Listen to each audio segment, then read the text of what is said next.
Good morning, guys. Welcome to my Compound Life. I'm your host, Jonathan. This is a channel where we build assets, we build habits, and of course, all of this lead to freedom. That will be financial freedom, time freedom for you, me, and anyone else that watches my channel. How are you guys? Are you guys still here? Have all of you left already? What's going on with Bitcoin? Okay, so today will be a Bitcoin daily video. As of time of recording, it's the 20th of January 2026, around 9 a.m. in the morning. I hope everyone are well. I hope you guys are still sticking around for Bitcoin. A lot of excitement still to come, so please don't leave that soon. Please don't leave that soon. Yeah. Okay, so let me just put this chart easier to see. Okay, so let's start with price action, which, by the way, I make a daily Bitcoin video. I talk about investment, personal investment in general. So if you like my content, please remember to hit the like or hit it right now, okay? And hit subscribe. And let me know in the comment section who you are and where you guys watching from, okay? Always keen to hear from you guys. And also quite keen to hear from you guys, whether are you guys still sticking around? Because looking at the current Bitcoin price, I think many of us just want to shut down our computer and get out and not look at our portfolio. This is what I felt too, right? This is definitely what I felt too. But I still insist I need to be here. I think I'm going to stick around for the next cycle. So I'm going to be around with all of you guys on a daily basis, creating content to update you guys on what the hell is going on and to keep you guys posted. Okay, that's the least I can do. Okay, because understand looking at the current Bitcoin price action, not too exciting, not much hopium, but you still need someone to update you guys with stuff, right? So hit the like, hit subscribe, and I'll keep you all posted. Okay, so looking at the price action right now, Bitcoin price is at a depressing 90,965. So in the past 24 hours, it dropped about 1.5% to about 2%, starting from a near 92,500, reaching a high close to 93,000. And then ever since it just continued to drop. And then I think at one point we were at around 90,600. But we're still about 28% from the recent all-time high of $126,000. I think we are kind of trending lower, and we will eventually be a lot more further away from $126,000. Okay, so that's the whole situation. So looking at what the Bitcoin chart is telling us on the 4 hours chart, okay? So we can see Bitcoin has rejected from the upper purple box. So I don't think we'll get back to this zone at any time soon. Okay.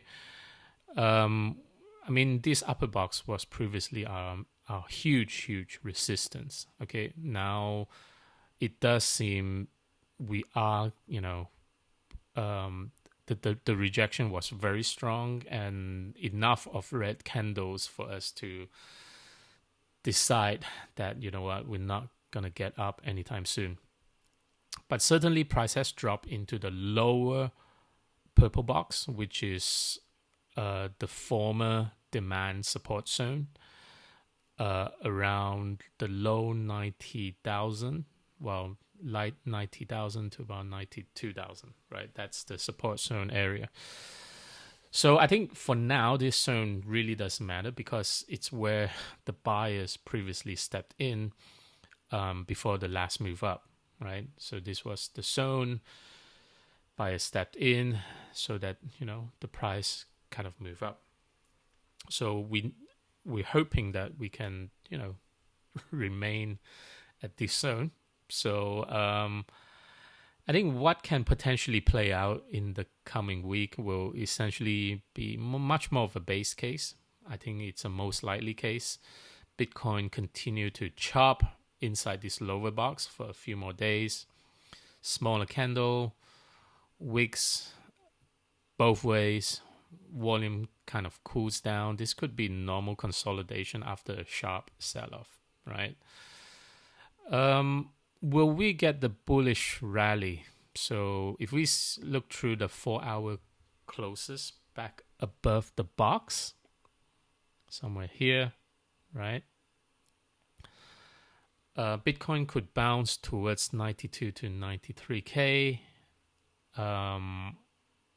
But that area will likely act as a resistance again. Okay. So, we might get back here, around here, 92 to 93.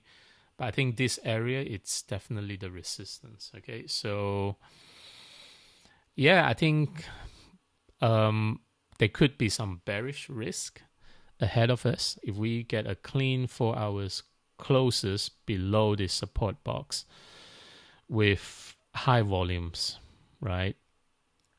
Then price could look for a next liquidity lower. Likely that will maybe be at around, I don't know,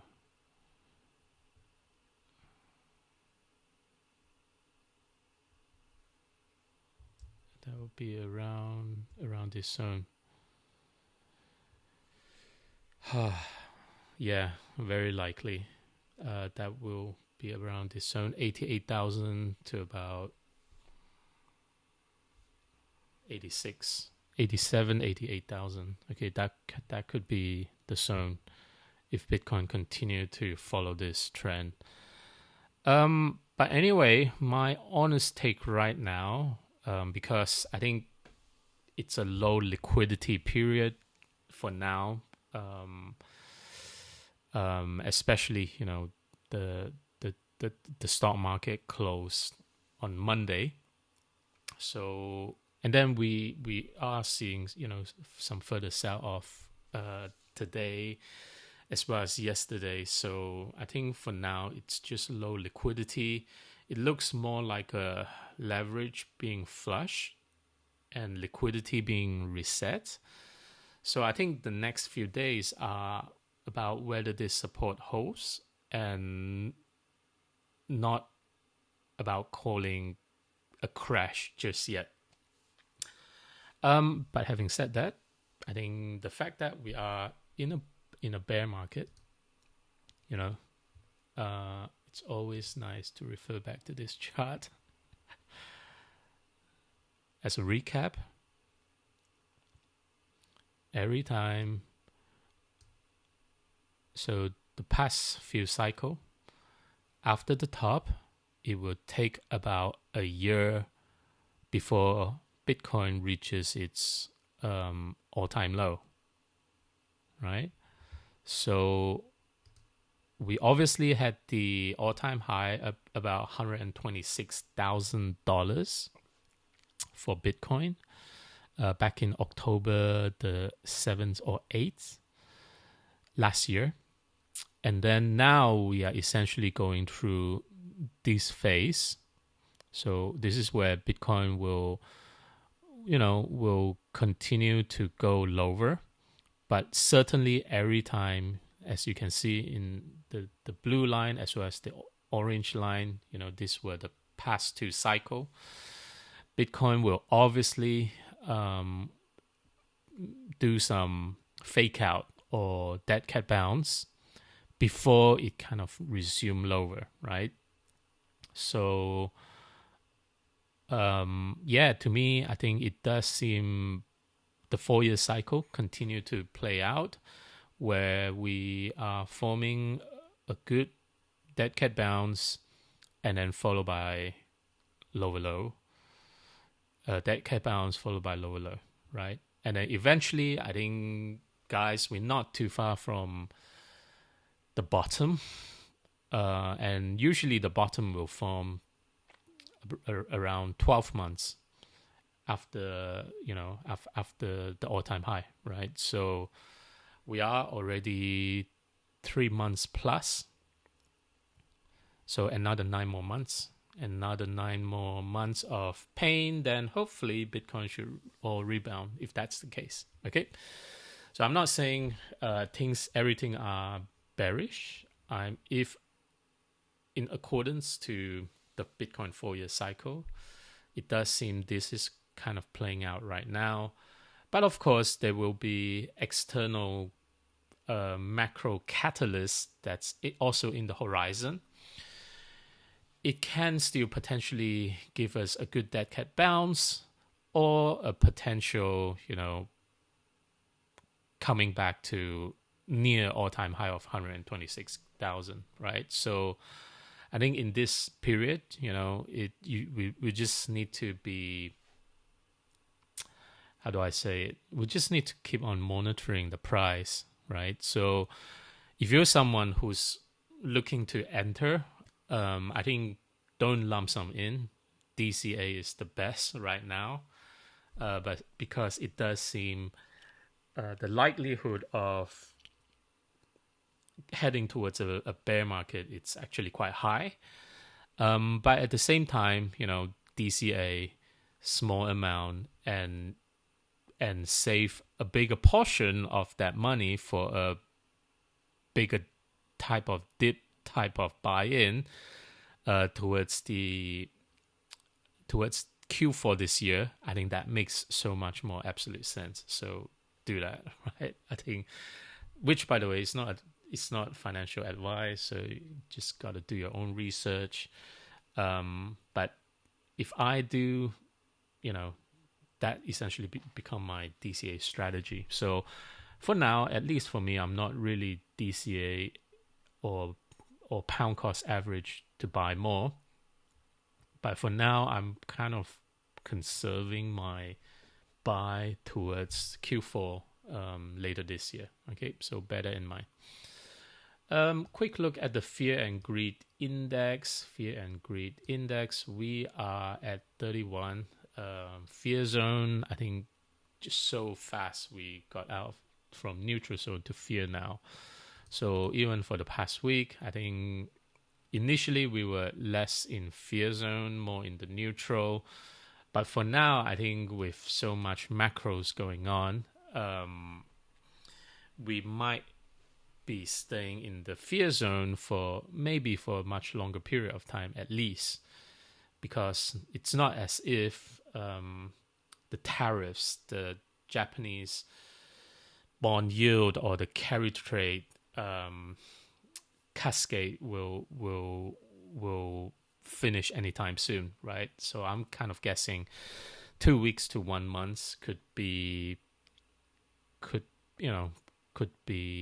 how things get sorted.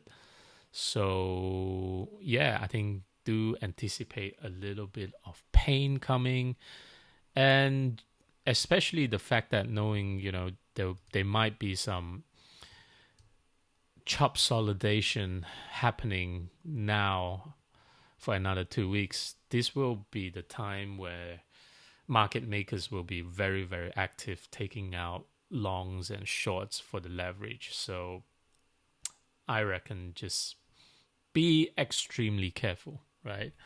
Be extremely careful with the leverage play. As long as you guys are in spot, then we are good.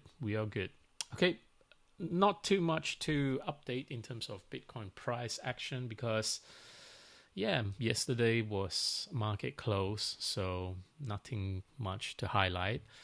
But what I can do, I can give you guys some insight in terms of what to anticipate.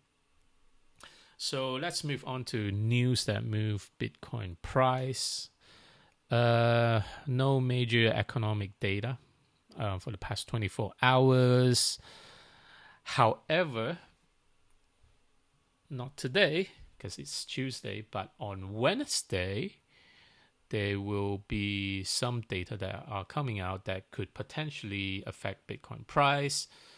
The pending home sales for December, it was forecasted at around 1%. Previously, it was 3.3%. So if this comes out weaker, it might signal housing slowdown and raise recession fears, and that will be bad for risk asset like Bitcoin. Okay. And of course, I think for Thursday,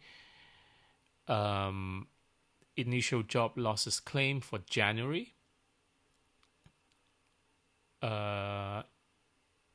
forecasts of around 208,000. Previously, it was 198,000.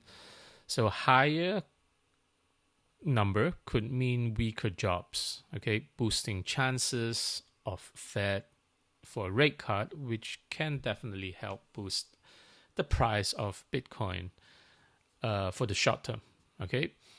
And also on Thursday, the GDP first revision for quarter 3 forecasts at 4.3%, previously at also 4.3%. So a down revision might soften growth views and support Bitcoin as a hedge, okay? So we just kind of have to see what data comes out. And also one last one, I think personal income and spending for November. Forecast 0.4% and 0.5%, plus PCE inflation 0.2%. Higher inflation could definitely delay cuts. So overall, it does seem, it could hint pretty bearish for Bitcoin in the short term.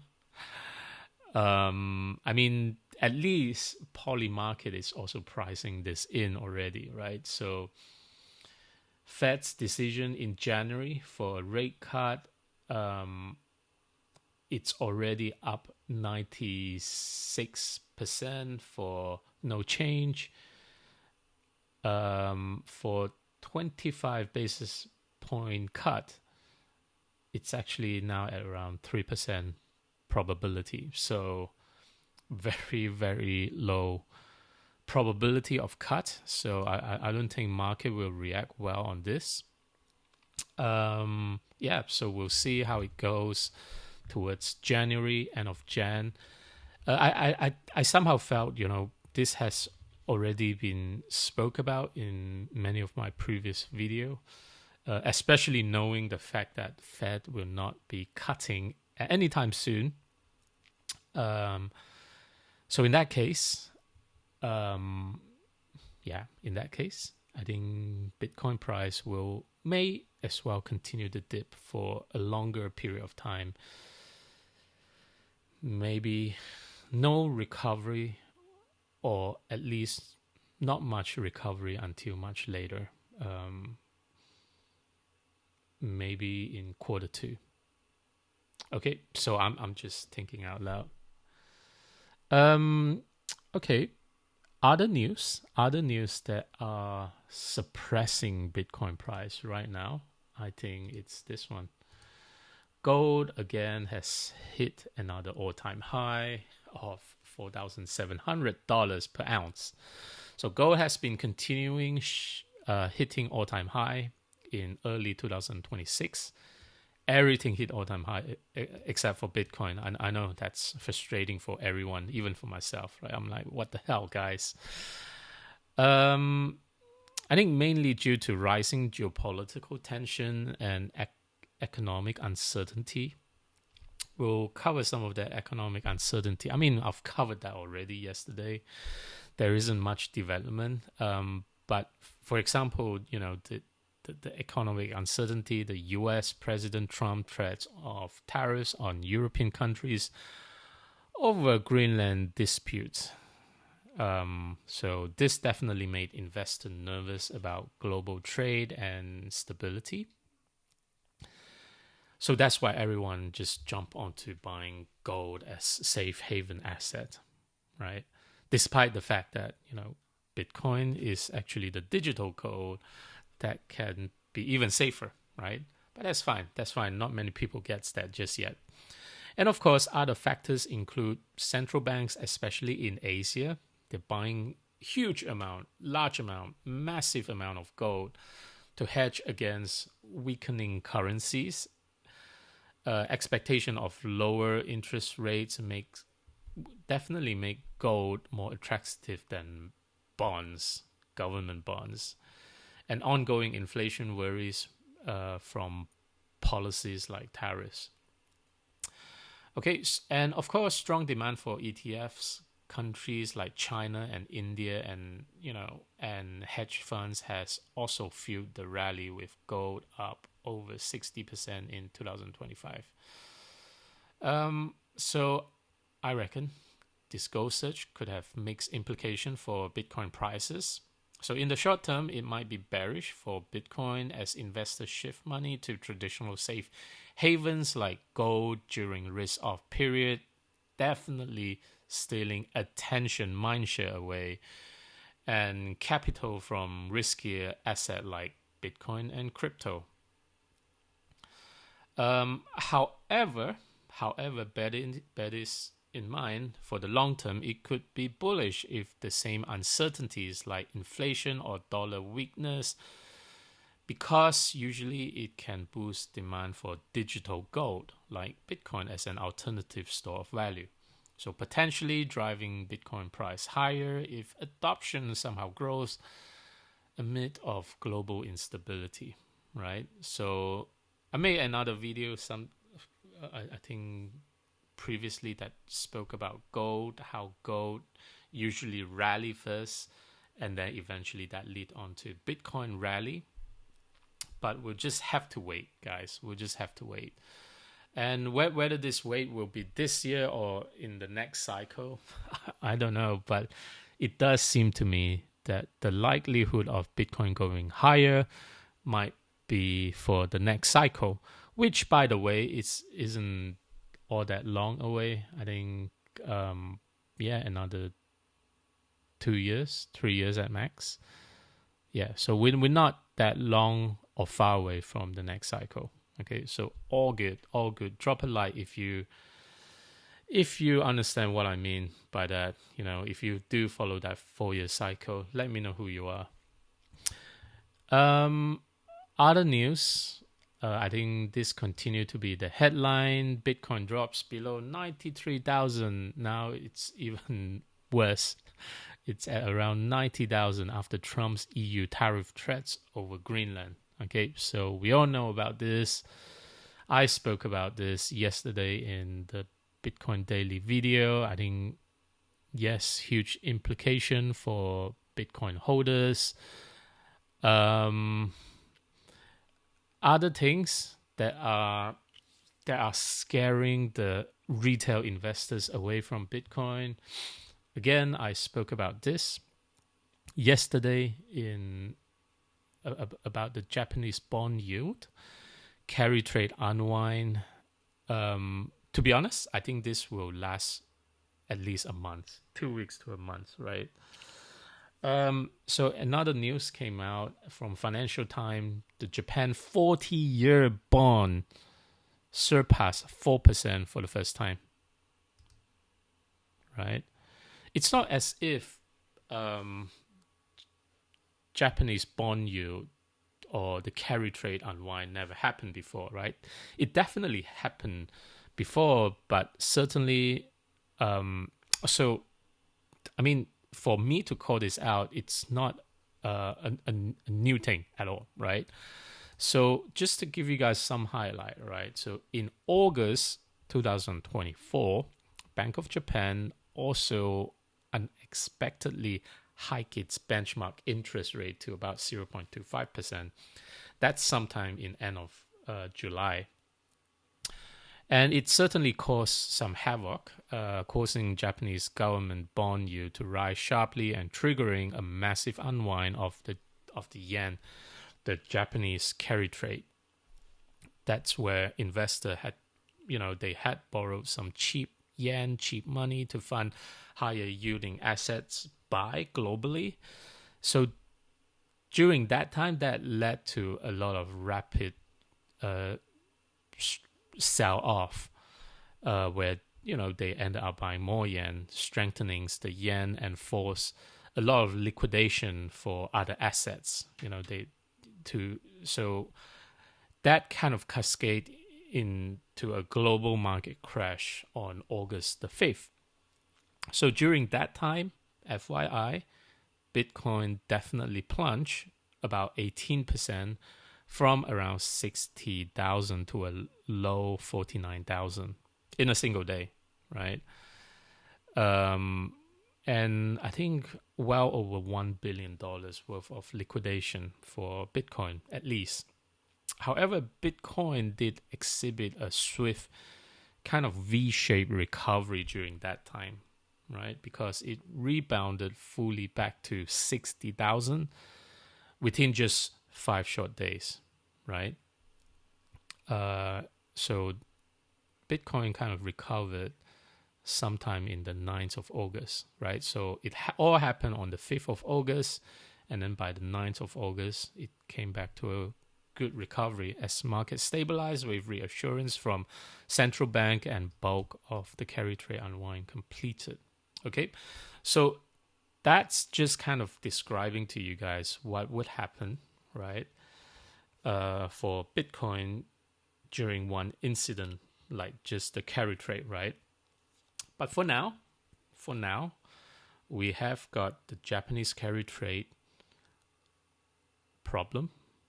We also have the Trump tariffs with the Europe kind of problem, right? And of course, there will all be other stuff, essentially like, possible no rate cut for January. Overall, all of this are pretty negative sentiment for investors for Bitcoin. Okay, so other interesting news that I want to cover. I think one of it is pretty exciting. The New York Stock Exchange launches 24/7 tokenized stock trading on blockchain, right?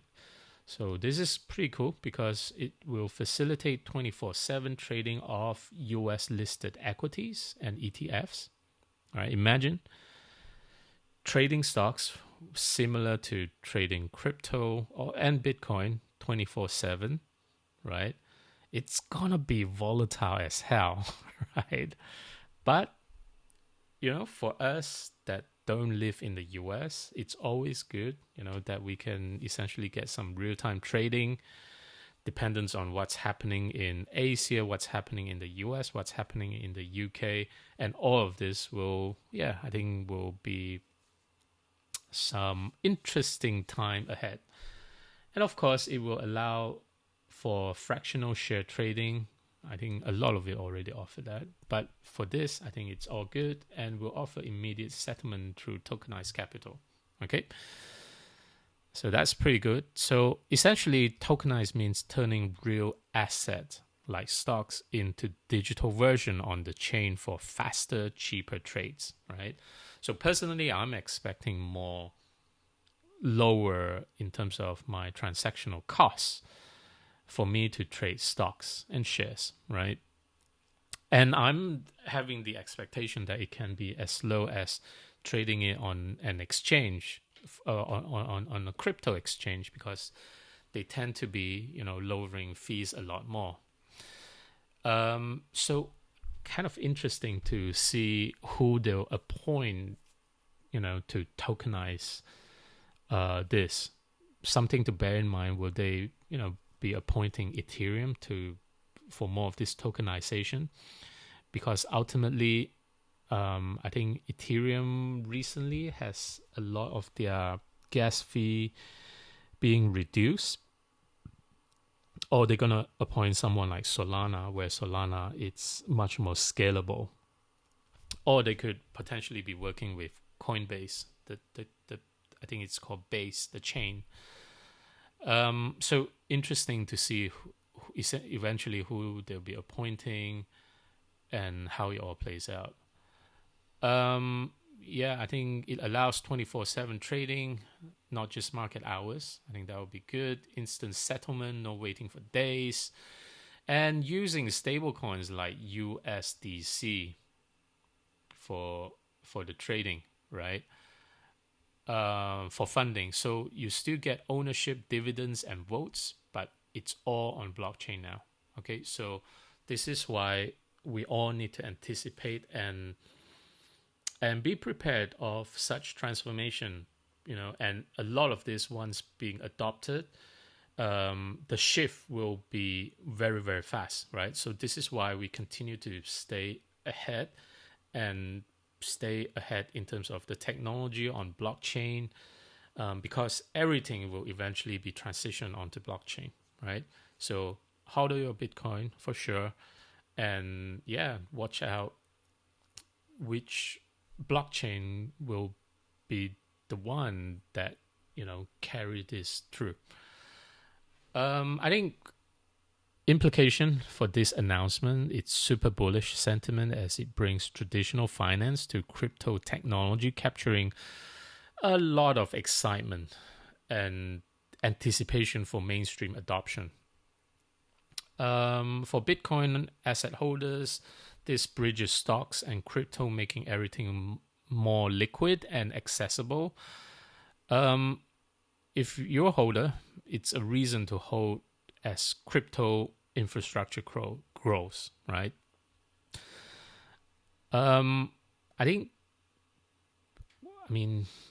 It doesn't make Bitcoin price to pump immediately, but I think overall it's still good. It's still good, bringing some excitement back into the market, especially with current Bitcoin price action.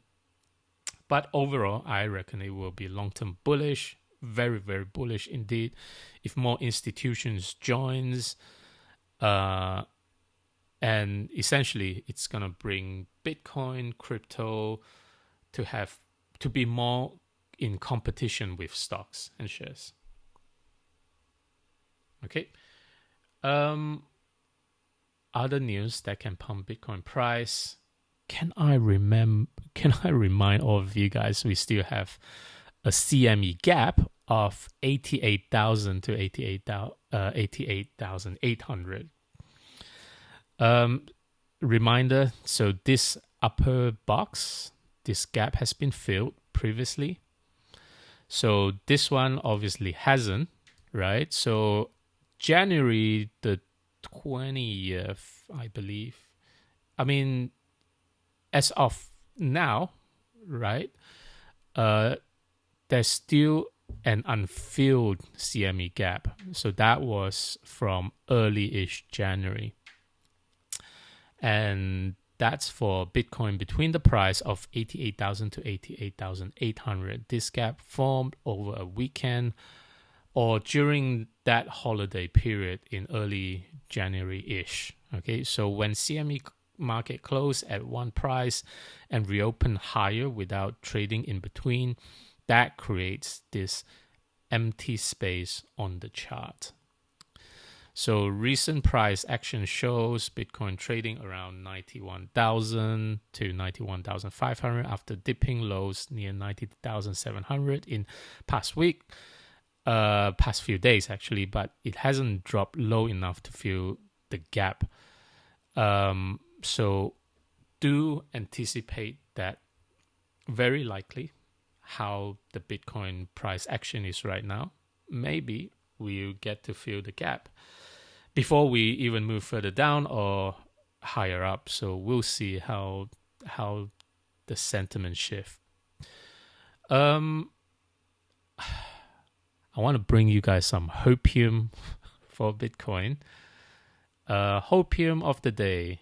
SEC Chair Paul Atkins is confident that crypto market structure bill is ready to pass.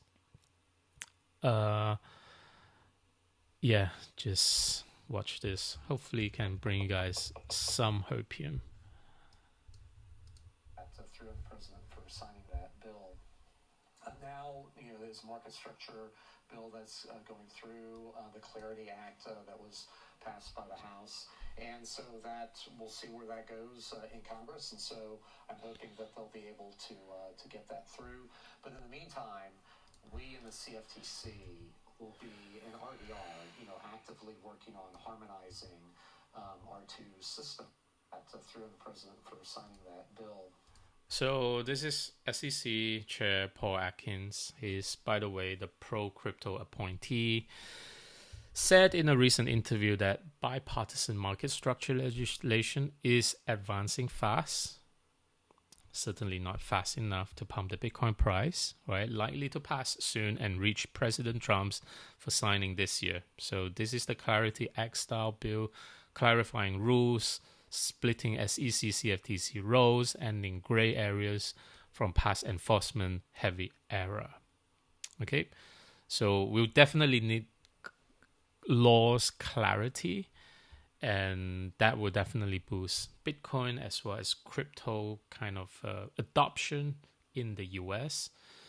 Certainly, I think Coinbase CEO Brian Armstrong would want this happen too. So we'll see how that goes. One final hopium to bring will be MicroStrategy. Is this MicroStrategy? Yay, MicroStrategy. MicroStrategy will be buying more Bitcoin soon. He obviously announced this 2 days ago. However, yesterday, obviously, the market closed. I think there will be some heavy buying from MicroStrategy itself. I think Polymarket is already predicting Strategy will be announcing a buy of over $93 million worth soon. So we'll see. So everyone are selling. Weekends are selling. And apart from the diamond hand, the institutions, they continue to buy. Okay. So are the institutions front running this? Right? Do they see something that we don't yet? Right? So I'll let you guys decide whether you want to sell or buy. Let me know in the comment section. What do you guys think? Yeah, to wrap this up, over the past 24 hours, plenty of dips. Very, very unpleasant for every one of us to get through. But this is the thing, we're in Bitcoin and we do expect abundance of volatility because it's an asset class. It's a beast of an asset class that a lot of people trade, a lot of people get on leverage, and so forth. And a lot of traders globally 24/7 can trade this beast of an asset. So yeah, stay strong and continue to hodl. DCA whenever you do get the opportunity. Now I would say it's not the time to lump sum in, guys. Do not lump sum in. Okay. So yes, thanks for watching. Please hit the like, hit subscribe. Small content creator will always be good to, for my content to get out more to more people. And you guys can help me out through just hitting the like and hitting subscribe. And let me know in the comment section who you guys are and where you guys watching from. Okay, so thanks for watching and I'll see you in the next video. Bye.